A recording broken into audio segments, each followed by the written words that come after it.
and welcome to We Never Met, the podcast where I have an interesting stranger on every single week. Today we have, if you want to introduce yourself here. I am Tom Dufek of Plainspoke Cocktail Company. Yeah, and so can you give people sort of a brief, I guess, synopsis of what Plainspoke Cocktail Company is and what you guys do? Yeah, so we make canned cocktails that actually taste good. And I always feel like I have to preface it that way because there's a lot of bad ones out there. But yeah, we can up classic cocktails and just try and get them into people's hands so they can have, canned cocktails wherever they are and instead of, having to go to the bar all the time. Yeah. Where did the idea come from in the first place? I know you alluded to sort of like there's not a lot of good ones out there, so you maybe wanted to make a good one, but where did the whole concept come from? Well, so my business partner and I, so I'd been a bartender for a long time. He likes to drink drinks. So it was kind of a match made in heaven. We were really good friends. We both got married around the same time, and we both got married away from where we live. So he got married in San Antonio. I got married in Puerto Rico.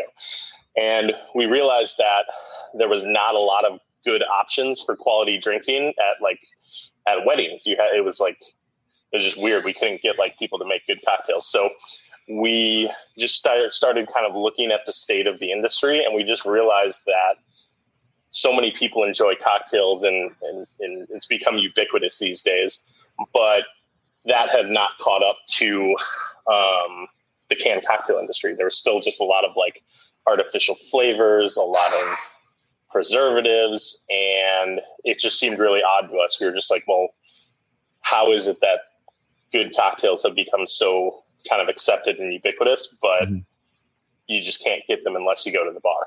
So it's kind of, it was somewhat selfish. We wanted to drink good cocktails and not have to make them ourselves. Yeah. So. Wait, so when you started creating the recipes, were they cocktails that you specialized in, I guess, or thought were really good recipes? Or did you sort of go into what you thought the public would like?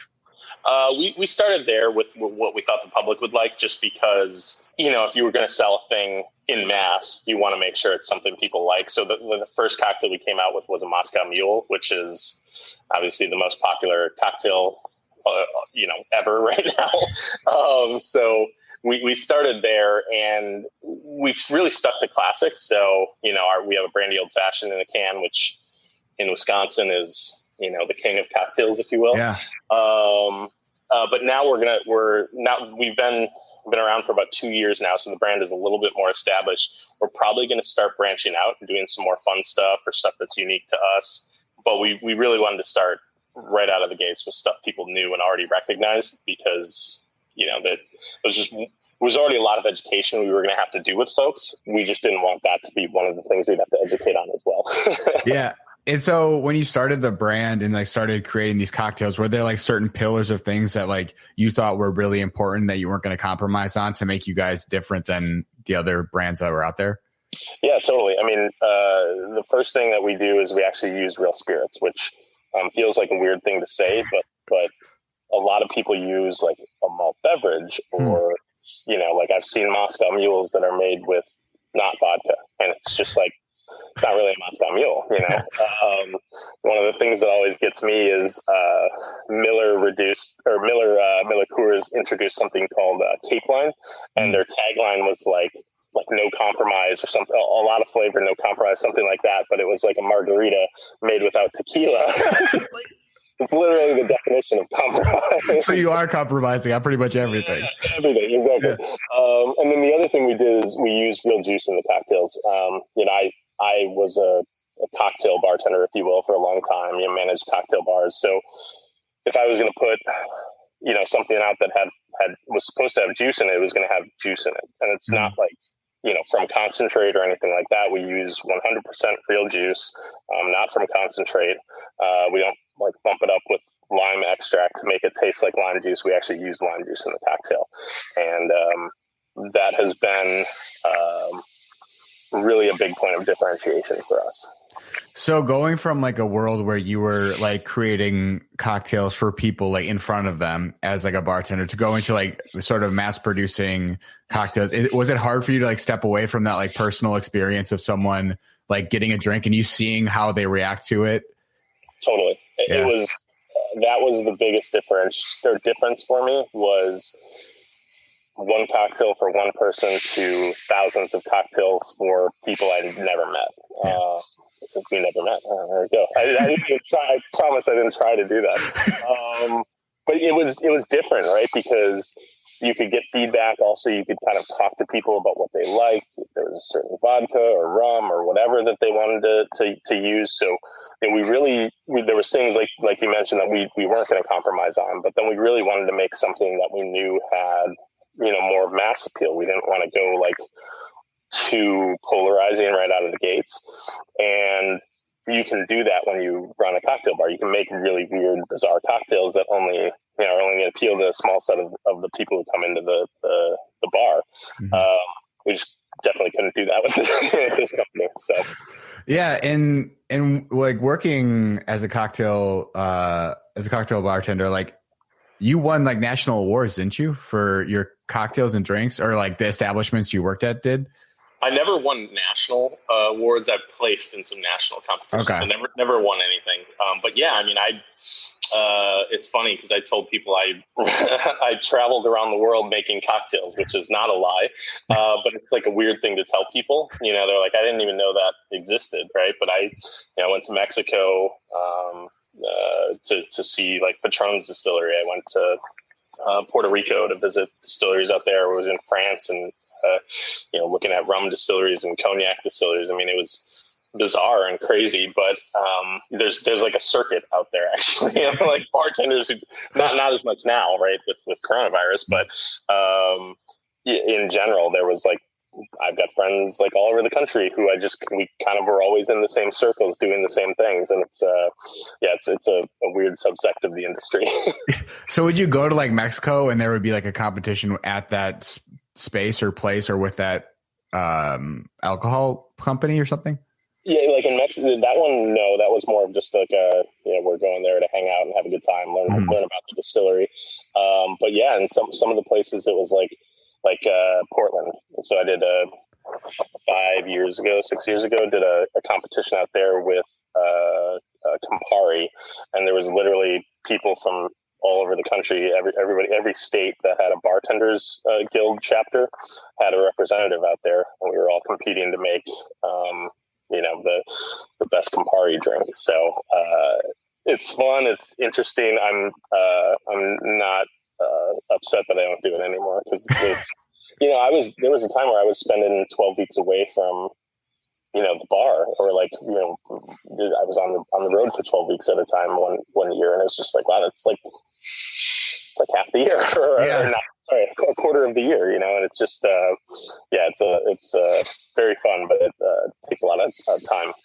Yeah, I can imagine. And so when you started like developing this company, did you use any of those like connections? Like, how did you figure out what sort of like alcohol you wanted to use specifically, in each drink and stuff like that? Some people, yes.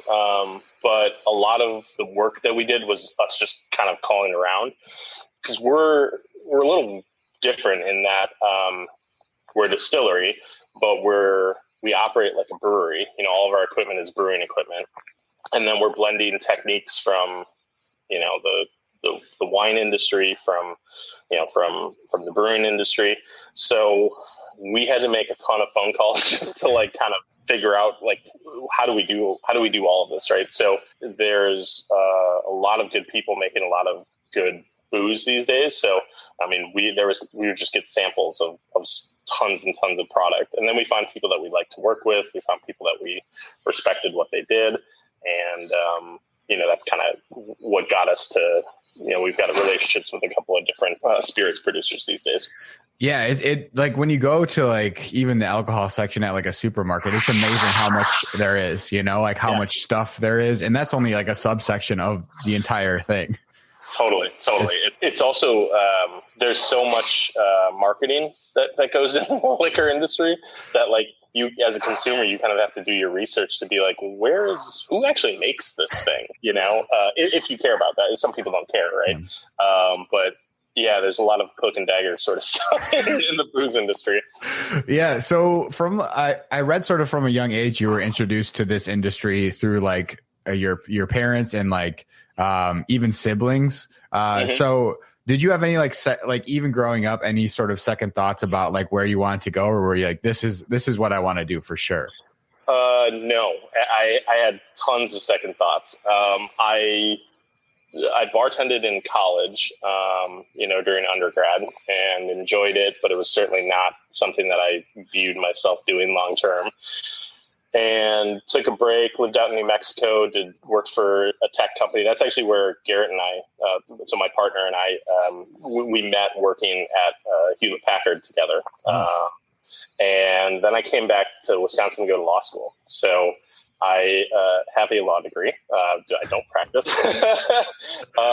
but they tell you your first semester of law school don't work. I'd always had a job since I was like 13, so it was the first time in my adult life I hadn't worked for some extended period of time, and I was getting a little bored. So I wrote out the first semester, and then like in February, as soon as the second semester started, I got a job at Merchant, which is a cocktail bar in Madison. And I was working one night a week. One night turned into two turned into three. Then I was managing. And it's just like, as it was going on, there was a time where I was the general manager over at Merchant. And then I was working 5 days a week at a law firm during the summer. So wow. I was a summer associate. And all I could think about was kind of getting back to the bar. There was like things I needed to do, and I could just kind of tell where my heart was at that point. But it was not a straight line from coming out of the womb to what I'm doing right now. There was a whole lot of twists and turns in between there. Why did you decide to like go for your law degree? I shadowed a couple of attorneys while I was trying to figure out what I wanted to do with my life. Knowledge is power to a certain extent, right? And like the law affects so many parts of what you do. So I was just kind of naturally drawn and attracted to that. I also like to write. I don't do it as much as I should anymore, but I enjoyed writing. I knew writing was a big part of law, and I really enjoyed somebody coming to you and being able to solve a problem because of whatever this knowledge you have, right? Like most people, the law is not like accessible knowledge that you generally just have. Mm-hmm. So knowing that you're helping people kind of navigate some difficult circumstance that they're having was kind of rewarding and interesting to me. But I quickly realized that the legal profession is basically fighting with each other all the time, right? I mean, nobody's coming to a lawyer because they're happy about something, right? So it's just like a lot of negativity. And then also like your job as an attorney is to passionately and ferociously advocate for your client. And if you're doing that, there's somebody on the other side that is doing the same thing. So it's this like constant friction that just, I didn't want to like spend 30 years doing that. It just seemed like a lot of negativity. Yeah, it seems like something that you can get burnt out doing pretty quickly, Totally. Yeah. And I think there's still you're still helping people, right? But the way you're going about doing it, it's just I'm not cut out for that.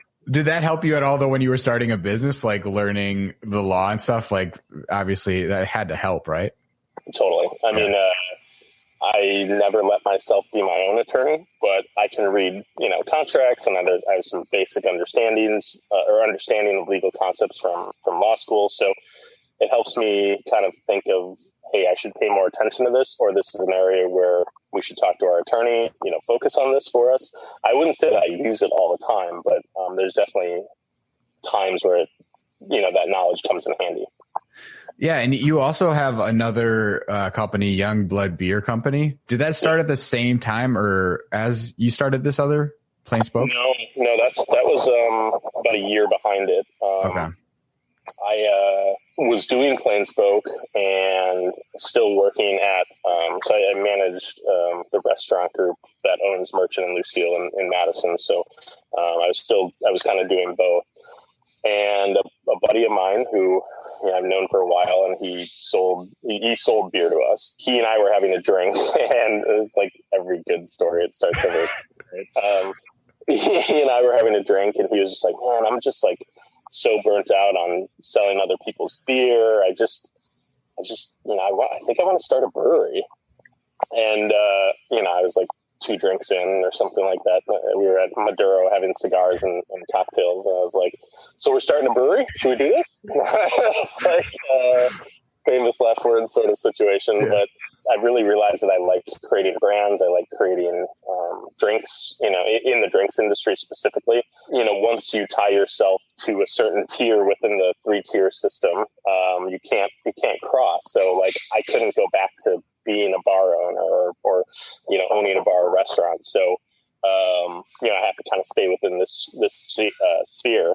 And, we really liked the idea of creating a neighborhood focused brewery, and coronavirus had different plans for us, but, we thought that there was the need for a place that was like just sold their beer on draft, didn't really mess around with cans or anything like that, which is funny because so the reason I was late just now is because I was talking to a local news outlet, and they're talking to us about canning beer. This is like never was supposed to be a part of what we do. Yeah. But again, you adjust with what you need to do based on circumstance. So, but yeah, I mean, it was just another area of the industry. And honestly, beer was my first love. I mean, I really love cocktails, and I fell in love with that. But like my dad is a home brewer. My brother's a home brewer.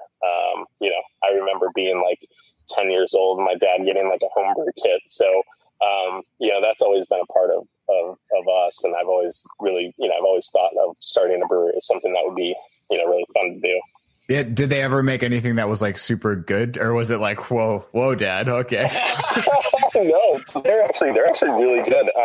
My brother is probably the better of the homebrewers. Don't tell my dad. He's not listening to this, but my brother is a food science major, so he understands all the chemistry behind it just kind of naturally. He actually works for Miller Coors, not as a, he doesn't brew beer, but he works for them. And he's won a couple of homebrew competitions and then got to brew his beer on like a big system. Every year he gifts people this like barrel aged stout that he does, and it's phenomenal. I mean, he does a really, really good job with it. He's a real big nerd. I mean, they've gone to like homebrew conferences together, and like, I mean, it's they take it pretty seriously. I mean, he's got 2 kids now, so he doesn't do it as much. But he's really good. Do you ever try to like steal his recipe or like take what he's got? No. I would never do that. I do. I mean, our brewer here is really good too. I mean, he used to brew for Hacienda in Door County. And he's, I mean, that guy, we talk about homebrewers. Kyle made his first homebrew recipe when he was like 8 years old or something. What? Yeah, like his dad was a home brewer, and he was like trying to like show his dad that he could make recipes or something. I don't know, like, so like Kyle has notebooks on notebooks on notebooks of recipes. I do want to get my brother in here to like make a beer with him at some point though, because I know he'd love that, and it'd be kind of a cool, tie-in. So maybe we'll make one of his recipes and give him some credit for it. Yeah, that would be really cool. Keep it in the family. Because is there a certain like style that you guys lean towards when like for the brewery? Our focus is on IPAs, lagers, and saisons. We make all the hazy IPAs and all that stuff, right? Because that's kind of where people's heads are at, and Kyle does them really well. Mm-hmm. But then he also loves lagers, and it's kind of a underrepresented style. And Belgian style saisons, there's so much nuance and kind of character to that that's another area where we like to focus in on. Is there any way to like combine forces and like do like a crossover somehow between like Plain Spoke and like a cocktail beer? Is that a thing that exists? Totally. We're actually talking to, we haven't gone down that road with Youngblood yet, but we're talking to another local brewery about doing it's got a lot of names. One of them is Strip and Go Naked. It's basically like vodka, beer, and lemonade. So we're working on that as a potential collaboration with them. And then, yeah, I mean, there's definitely ways you have to be careful with it, right? Because they're separately licensed and have to kind of stay separate. But as an ingredient, it's more one way. So it's like the brewery can do it with the distillery, I believe, as an ingredient. I don't think we could put vodka or something like that in the beer and sell it through the brewery. Gotcha. But I don't know. I should talk to a lawyer about that. See if you can wiggle in away. So where does the name, I forgot to ask, Plain Spoke, come from? Where does that originate from? So we always wanted to really embrace the fact that we were from the Midwest, and I think the Midwest gets a bad rap sometimes. It's like people treat it as flyover country.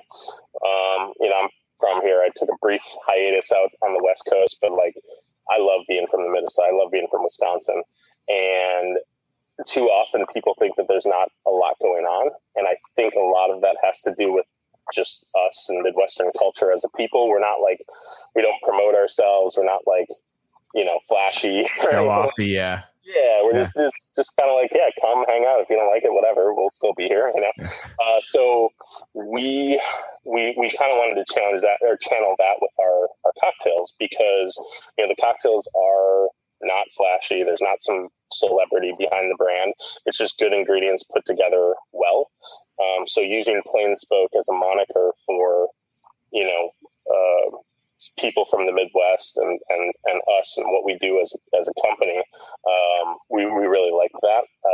It's just people from the Midwest are Plain Spoke. We just don't go out of the way to promote ourselves. But when you look a little bit deeper, there's a lot of cool stuff that happens here. And we kind of thought the same thing with our cocktails. Yeah. I've had the brandy old fashioned one, and it's really good. I'm assuming like there has to be a different ratio of stuff you put in a can rather than if you just make it, right? Is that correct or no? Yeah, I mean, so the biggest difference between if you're just making it and going in the can is there's some like water and some dilution to get it down to a certain specific ABV. It kind of depends on what people are doing at home, how they're kind of making it. But for the most part, all of our cocktails have essentially one shot or one serving of 80 proof spirit in them. So it's roughly the same as a cocktail. I mean, if you crack it open and pour it in like a 12 ounce glass over ice, you'll get almost exactly the same volume. So it's very, very close. And that's one of the reasons we went with the smaller, 200 milliliter format was, if you're out and you're pouring it over ice, so this way you can pour it in a glass over ice and it, you have the whole cocktail done. We also thought it was, you're not going to any bar or restaurant and getting a 12 ounce cocktail. So like, it didn't make sense for us to make one if we wanted to keep it authentic. Yeah. So are you always stuck? Like if you go to like parties or gatherings, like are you stuck making the drinks like all the time? Not anymore, because I just made the cocktail. But no, that was definitely a thing. I mean, I remember going to the folks' house or something like that, and I'd end up making margaritas or whatever, Bloody Marys. So now it's great because I just show up with Plain Spoke and I'm like, here you go. I already made it. I did make this for you. I made it 2 weeks ago. Yeah, because I was going to ask, is there like when you were like a cocktail bartender, was there a specific drink that was like your signature or like go-to or like people would like know you for? Not that I know of. I mean, at Merchant, we always changed up the cocktail menu, and I think the emphasis was always more on the guest than it was necessarily the bartender. And we also had a lot of strong personalities, so I don't think there was ever like drinks necessarily that people, came in specifically for. They would come in for like our cocktail menu as a whole. Yeah. Do you have a favorite one then at Plain Spoke? Like, do you have a favorite canned cocktail that you guys make? Personally, I'm like, my favorite is the mojito. We do a rum blend in there. So instead of just like a base kind of neutral rum, we mix in a little bit of Jamaican rum and then some rums from Barbados, Guyana, Trinidad. So it's kind of this this cool rum blend, as opposed to just straight like clear neutral rum, and it gives it this kind of funky kind of flavor to it. I'm a huge rum nerd, so it was really important for me that if we were going to make like a rum cocktail, it had to have something kind of unique to it. So that's probably the one that I'm most proud of. And when you were starting to like create this business and this idea, like what were some of the like challenges or roadblocks that you ran into early on? So many. So many. I mean, the biggest things that we ran into were licensing, just trying to figure out how to exist as a business. Like the TTB is this organization that regulates breweries, distilleries. Most people haven't heard of it unless unless you make booze, and it's like a lot of big government agencies. It's not very transparent, right? You just getting somebody on the phone was difficult. We figured out how to do it now, but like even just getting the recipe submitted was like, how do we do this? So that was a pain.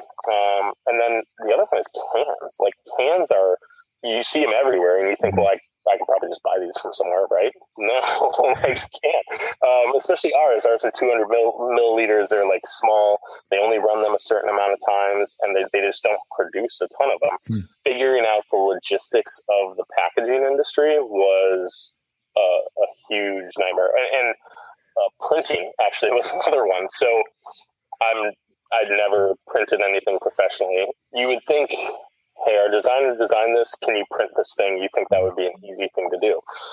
I have learned that there's a lot of different shades of blue or green or whatever, and it's just not straightforward. Depends on what you're designing in, and like all of these things that technical people have a lot more expertise about. But like, I remember talking to my business partner, I was just like, "What? It's already designed. Can't they just print the thing we designed? Why can't they just print that thing?" And he was just like, "It's not that simple. Like, I'm sparing you all the details." Basically. Yeah, I mean, it's just things you don't think about when you're like, well, let's just make canned cocktails and we'll just put these things in cans. And it's manufacturing. And I was not a manufacturer prior to this. Now I would consider myself a junior manufacturer, or like a manufacturer light. But it's really crazy to think about manufacturing on, in terms of a craft beverage. It also gives you respect for people like Miller Coors, who a year of our production is like 2 hours. It's just, there's a lot of things that go into it and a lot of logistics to think about. Yeah, for sure. And so like with all this stuff that has happened and your like success with these two businesses, there's a lot of like obviously breweries and cocktail companies that go under. Why do you think that yours has like kept this positive like trajectory compared to other companies? I'm still terrified that we'll go under. Right? That fear drives me every day. I would not call ourselves a success yet, right? Because I think you never know what's going to happen. But I also like the way we think about beverages is a little bit different, right? So like we set out to create something that we thought the market needed, and then we set out to create something that we just thought was a better way to do it. We didn't look at the consumer reports and see that ready to drink beverages were trending or anything like that. They were. We didn't know that, but we didn't like say, hey, this is the next hot thing, so we're gonna I tell people Plain Spoke was born behind the bar. It wasn't born in the boardroom, right? And I think that has a lot to do with the reason people resonate with our brands is that it's an honest, authentic product. It's not some people in a boardroom thinking of like trying to jump on the next trend. Exactly. Right. Exactly. So and also like we're like a pretty small, scrappy group of folks. A lot of the people that work with us, I used to work with in other places. So we're a group of people who are lucky to work with our friends, right? And because we're thinking about. We think about it from a business perspective. I was going to say we don't think about it like a business, but we do, right? But it's like there's this kind of collection of people who are all striving to be the best, and we're not coming at it from like this super corporate mentality. We measure the things that we need to measure, but we're always trying to innovate. We're always trying to do things differently. So I think that helps keep it fresh and keep it authentic. Yeah, I think I haven't had all of them, to be transparent, but like when I drank or had the brandy old fashioned one, there's something about like, I feel like they have to be like authentic, because otherwise there's nothing, because I've drank like cocktails in a can before that where you drink it and you're like, oh my God, this is terrible. Totally. And it like, for me, like drinking cocktails like that too, like they trigger some sort of like nostalgia too about like, where you're from, and especially the brandy old fashioned one. So that played a huge role why I enjoyed it too, because I'm like, oh my God, this is actually really good. And then you sort of think about like, all the drinks you had in like Wisconsin and all that stuff. So that's why I liked it a lot too. Thank you. I mean, I do think that you can taste authenticity. I do think you can taste when something's fake.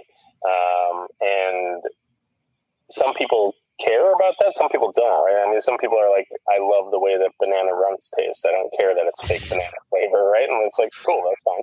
When we talk about things that differentiate us, it is that. It's the fact that we're using real ingredients, that we're using lots of real juice. We're not like that's the thing too, is you see some people like, it's like, oh, real juice, and it's like on the back, it's like contains 1% juice or something like that. And it's like we have like 3/4 of an ounce of juice in our cocktails, which is like what you would get when you go to a bar. We don't put it in there just so we can say we use real juice. We use the right amount to make the cocktail taste the way that it should. And I think you can taste those things.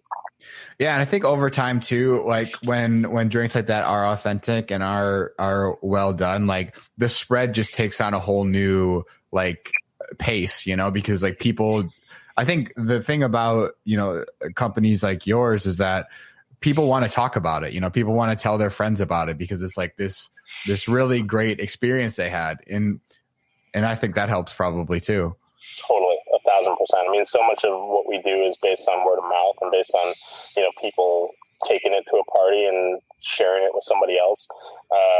We don't have some big marketing budget. You're not going to find us on TV or anything like that. So, a lot of it has to do with just word of mouth that people are getting behind the brand because they like it.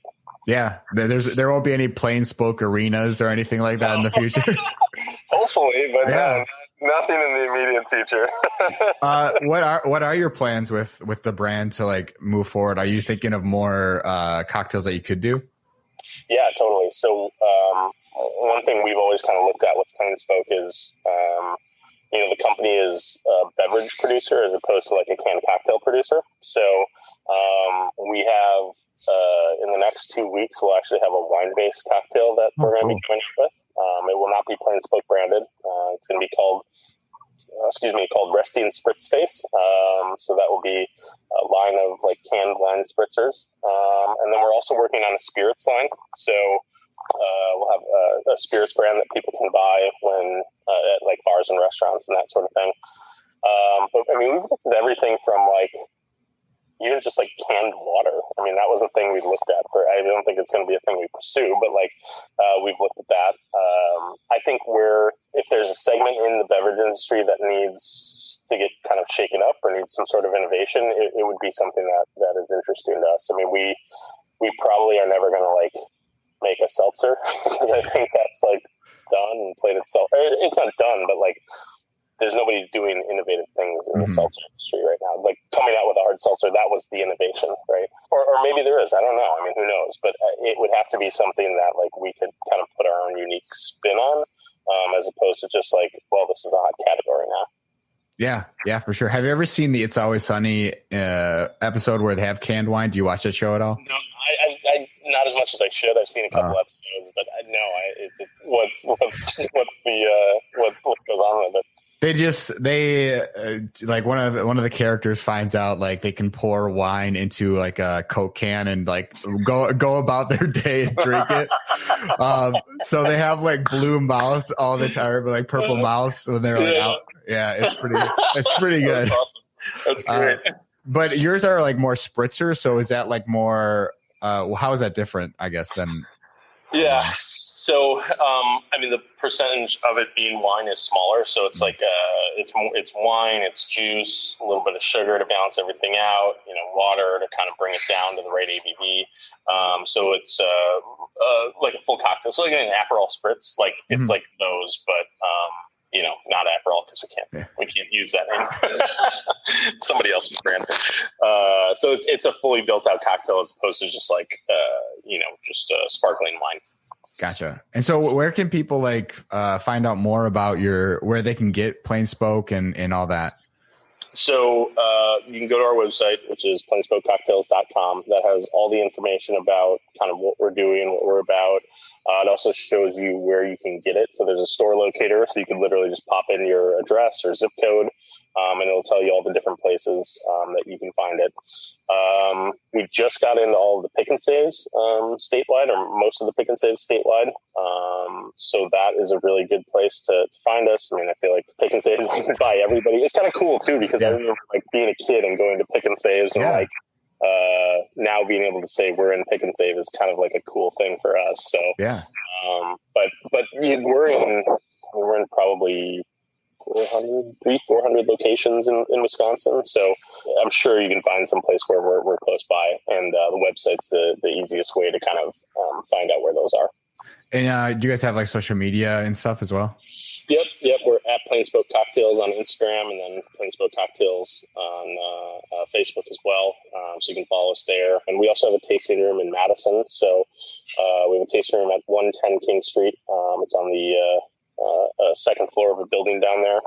If you see a big, huge sign that says cocktail bar on King Street, that's us. And we do obviously all the things we sell in cans, but then we do a ton of other cocktails as well. A lot of really cool kind of, just unique takes on things. So we serve like a brandy slush. We also have like a frozen daiquiris on, and then we have, hand-built martinis and that sort of thing as well. So there's all sorts of stuff we're doing there. Awesome. Well, thank you so much for taking the time and coming on and talking to me. It's been great. Oh, absolutely. It's nice to meet you, and thank you for reaching out and inviting us. So this is always fun. Yeah, thank you.